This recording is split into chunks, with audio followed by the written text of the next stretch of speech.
having 14 karat dreams with lots of money to blow. And all I care about is bitches, music, cars, and clothes. And once we finally get it right, Yo, 14 Karat Dreamin Show back in the building. I'm your motherfucking host, KEE, Mr. Motherfucking Key. My co-host, Diablo motherfucking D in the building. In the fucking building. What's cracking, man? Man, same old shit. Father's Day weekend. Father's Day fucking weekend. What you sipping on first? Let them know what you're sipping on. On some Ciroc right here. So P. Diddy, if you don't pay me, I'm never gonna fucking bring your bottle Bad on boy here. for life, baby. Yep. Bad boy for life. I'll just turn it around like that. Actually, I wouldn't put it on there. Fuck you. We're not paying you. You're not paying us. Yeah, but it's good shit. Matter of fact, this episode brought to you by The Furnace, motherfucking Furnace. They mix, they master. My boy Mighty Mike over there, have you right. Holla at him, you know what I'm saying? But let's get into it, man. It's Father's Day. You said you was barbecuing this shit. Barbecuing tomorrow. Got my lady coming over with her moms. Mom's out of Mexico, coming here to visit. So we're gonna have a big old little shindig, you know.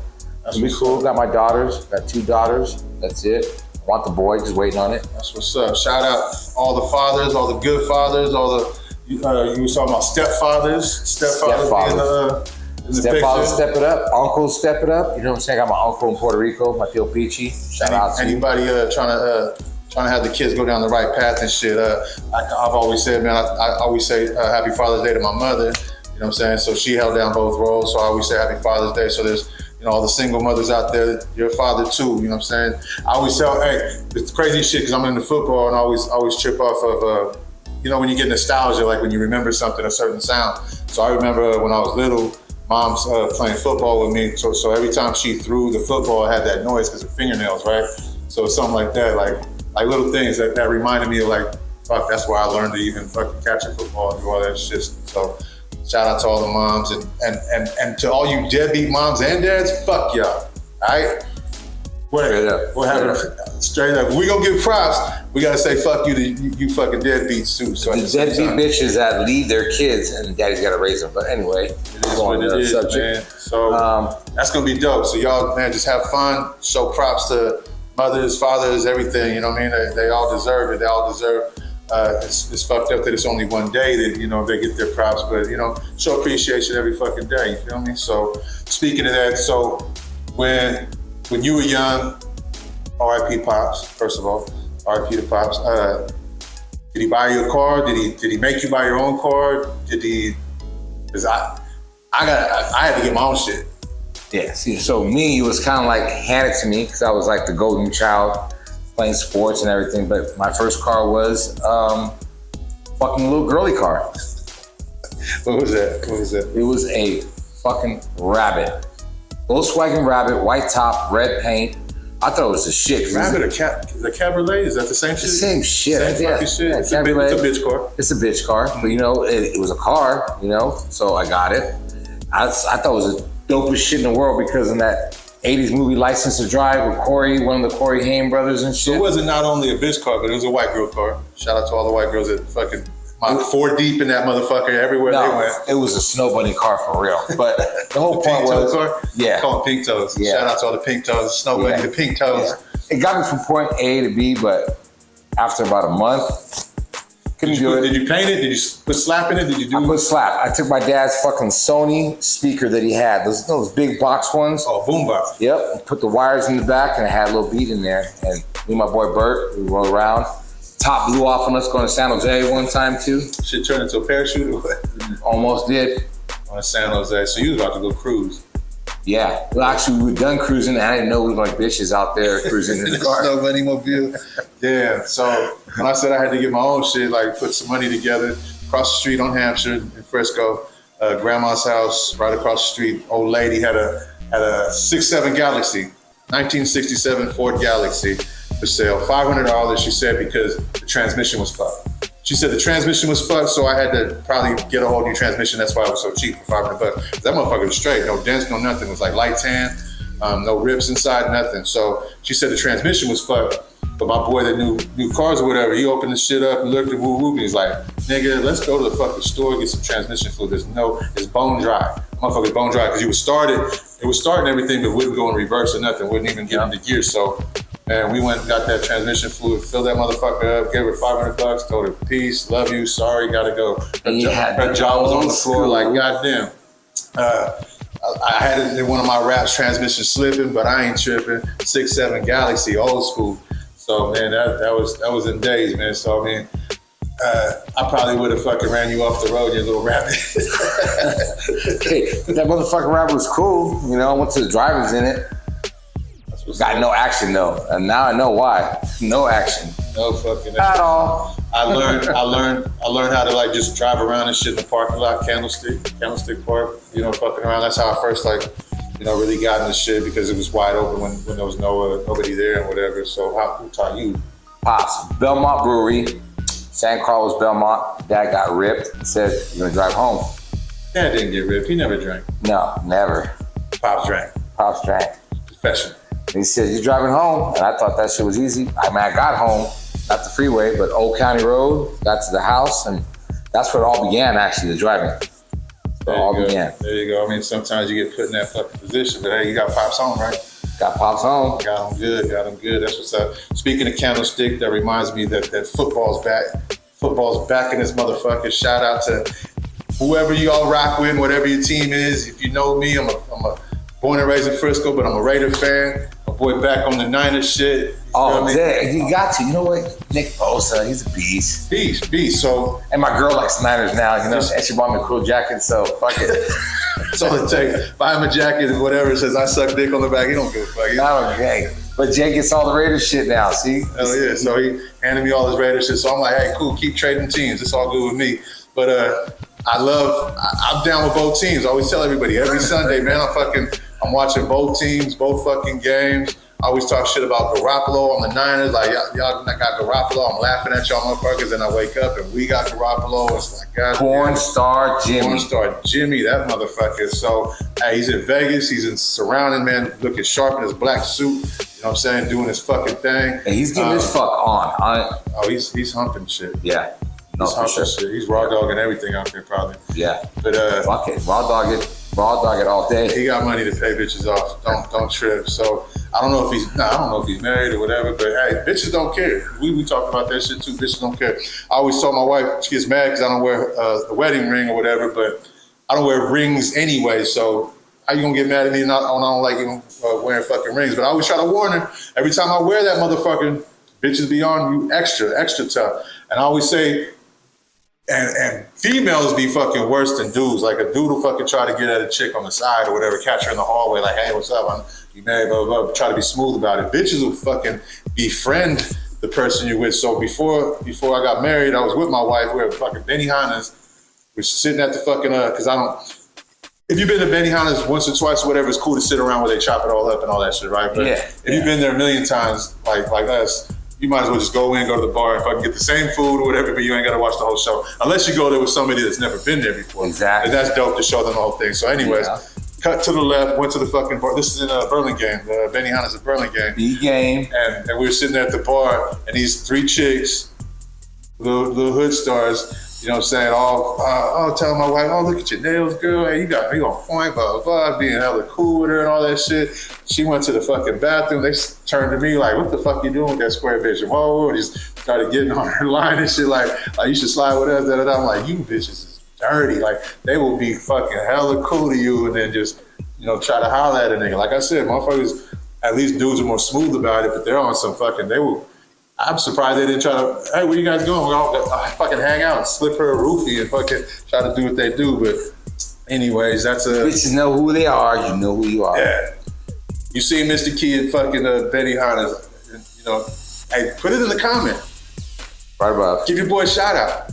So just to explain, like this is on audio, this is on YouTube and shit. So most of y'all can't, if you're listening on audio, you can't really leave a comment or whatever, but if you're watching on YouTube, man, subscribe, hit the like buttons and shit, leave comments and whatever so we can keep it moving, keep it going. Like we said before, try to find out who y'all want to see on the podcast, guests and whatever, and who we should chop it up with. Like I said, my boy Furnace, mixing and mastering and shit. So he works with Gotos and them GT Digital and mixes and masters a lot of artist shit. So I want to get him on here and maybe he could talk about, you know, artists who he fucks with, who he thinks, you know, got, because it's always a different story when you actually mix and master people. You feel me? Like one time Vila did that little story. Yeah. So it's like you get to like see how motherfuckers actually record and their patterns and their styles or whatever. See who's the best person. First of all, the most famous person maybe he recorded with or mixed and mastered with. But it's always good to hear somebody who's behind the scenes and not just another artist. You know what I mean? So we're gonna get him on the show pretty soon. Louis Lowe's doing his thing, whatever. We probably get him on. Get an interview, and then just like I said, anybody else you feel like we should just keep it going and then interviewing and shit like that, we're gonna keep it moving. So speaking of like GT Digital distribution since deals, I brought them up, distribution deals. People always ask me like how I got on Empire and stuff like that. So unless you live under a fucking rock, Ghazi, my boy Ghazi owns Empire. That motherfucker, they got fucking Empire Africa, they got fucking Empire all over the fucking shit, right? So he used to engineer, so he did my second album was The Latin Plague. He when we were doing FE and shit like that, he was recording all that stuff. So he had a studio, and motherfuckers don't even know he made beats. He rapped. He's on a couple of my fucking songs and shit. Talented dude, man. So that's it. He was talented, so he can see talent. So when he started Empire and all that stuff, I was one of the first people. Not one of the first people, but you know, like he got a bunch of other artists. So I kind of just went with that whole thing. So I was already like grandfathered in, like fucking with him. So I got a deal straight through Ghazi on Empire. So, and there's other ways to go about it, but always remember, just like we were talking, man, you gotta fucking read your paperwork. Whatever the fuck you sign, make sure you got your ass. Because you will get fucked. Like fucked in the drive-thru. Remember that saying? You get fucked. Booty hole paperwork. You know. Shout out to Ghazi. Back in the day, he had a barbershop when we was youngins, before the whole Empire. So was he cutting hair, or he just had the shop? But I think he cut a little bit of hair, but he owned it. I knew that. And it was right there, 25th Avenue, San Mateo, Ghazi. You know what I'm saying? Everybody starts off somewhere, but you know, shout out to him. Matter of fact, respect the game. Shit, one time I went in the studio just to go in and I think he was making me a show CD or whatever. And there's this dude just sitting off in the corner with his hoodie on and shit and writing. And this is way back. And he goes, "Oh, hey, Key, that's a game. He's from LA or whatever." So I was like, "Oh, what's up, dude?" I was in a rush, just took off, like, cause I never heard of him or whatever. But it's like so crazy that just a little bit after, I'm like, "Oh shit, that's the dude." So it was actually game, and he was sitting down. But I was like, I remember thinking to myself too, like, this motherfucker look tall, even sitting down. You know what I'm saying? But I remember that was like a quick little fucking just when you don't know a person who that is, and then that clicks in your head, like, damn, that fool was there, like. If I wasn't in a rush, it'd almost been like, "Hey, what's up, bro? You do music too? Hey, check out my shit." Yeah. You know what I mean? You never know where that could have went too. So, like you said, your paperwork, get your ass cap, get all your shit together, man. Distribution deals, I mean, that's how you get everywhere. That's how you get on iTunes and all that shit. But there's a lot of people don't know this too. Like people want to get streams and shit, but tell your fans to fucking go to iTunes and download the album, buy the album. Like that's money. If it's $9.99 or whatever, that's money straight in your fucking bank right there, because the stream shit is like, fuck, you need a billion, a gajillion streams. Unless you're like Peso Pluma right now, Bad Bunny, all these cats, they're making bread off streams. But, you know, yeah, because they're doing 1.3 trillion fucking goddamn streams. Yeah. You know what I mean? So shout out to Bad Bunny. Shout out to Bad Bunny, because he likes that. Right?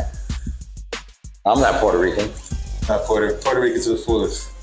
So, but speaking of Bad Bunny, I think he's fucking finally pulling down girls. Yep, I think he's finally pulling down the one. Are you about to get Kardashian? Oh shit! I think he's banging her shit out. Oh shit! I think he's banging her shit out. She's got a fake booty. Fake booty. Fake booty. BBLs. Yeah. Stop it. No. Didn't somebody pass, Melissa? Yeah. DC Young Flies. DC Young Fly. Dude from Wildin' Out. Yeah, she was telling me about that. That's just fucking crazy. Like, ladies, stop. I mean, unless that's just you, but not every dude's into all that. You know what I mean? Not every dude's into all that shit. Like, your natural beauty is just fine. But if pressure, fucking peer pressure, fucking music video, all this shit's fucking making you want to do that shit, like, think twice. Think about it. If a nigga never talked to you, and then all of a sudden you get all this work done and they start talking to you now. Now you know what he likes. He likes a fake bitch. He's a fake nigga, you know what I'm saying? If I meet a chick and I'm feeling her, of course she's gonna look at looks, she's gonna look at everything, but after a while, conversation fucking picks up and you just go, and it's gonna flow. Like I said, if you got the money to do and all that shit and you're just doing it because you just fucking want to do it, but don't do it for no dude, don't do it for no chick, whatever the fuck you like. Don't do it because that's what you think everybody fucking likes. You know what I mean? And shit, Melissa just said, that shit could be lethal. You feel me? There's fake pants that make your booty look big. There's fucking push-up bras that have been around since the 80s, make your titties look big. Go out for the night, you're gonna look good. Once that nigga takes you home and it's fake, he's still fucking. I don't give a fuck. He ain't gonna say, oh, well, I gotta go because your titties are fake. No, he's already there. I got a tip for you bitches. Learn to suck better dick. How about try that? Yeah. Try that. And then maybe you'll fix a lot of fucking flaws. If you call them flaws. See, that's the whole thing. People are so insecure, you know what I mean? That's a lot of insecurity. Like, if you think you got fucking flaws, but don't let nobody else say you got fucking flaws. You know what I'm saying? So, whoever you fuck with who's really gonna fuck with you is gonna lift you up no matter what. You feel me? That's the bottom fucking line. And that's game. That's game. But yeah, so enjoy your Father's Day weekend. All right, me and Diablo D, you know what time it is. It's time to shut it down. We out. I'm having 14-karat dreams with lots of money to blow. And all I care about is bitches, music, cars, and clothes. And once we finally get it right, we gon' be making it rain. Popping champagne at the top of the world, doing our damn thing. 14-karat dreams with lots of money to blow. And all I care about is bitches.